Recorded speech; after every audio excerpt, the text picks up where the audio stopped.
এই অভিযানে আসলে কিসের অভিযান ছিল এবং অভিযানে আপনারা কি ধরনের একটা ভূমিকা নিলেন? ধন্যবাদ। আমি মাননীয় জেলা প্রশাসক মহোদয়ের নির্দেশে বাজার মনিটরিং কাজে ভোক্তা অধিকার অধিদপ্তর সহ বাজারে আসি।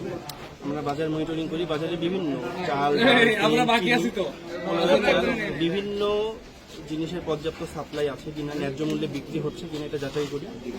তো যাচাই গেলে আমরা দেখতে পাই অধিকাংশ দোকানেই প্যাকেটজাত সয়াবিন তেল নেই, বোতলজাত সয়াবিন তেল, এটা পুরো দোকানে আমরা পর্যাপ্ত পরিমাণ দেখি নাই। তো আমরা পর্যায়ক্রমে বিভিন্ন গুদাম অভিযানকালে আমরা এই গুদামে আমরা দেখতে পাই প্রায় 5,573 লিটার বিভিন্ন ব্র্যান্ডের তেল মজুত করা আছে দীর্ঘদিন।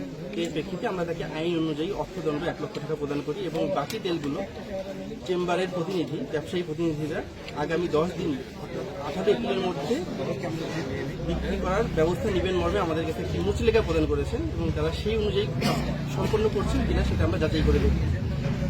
এটাই ছিল আমাদের অভিযানের শাসন। ধন্যবাদ। ওকে।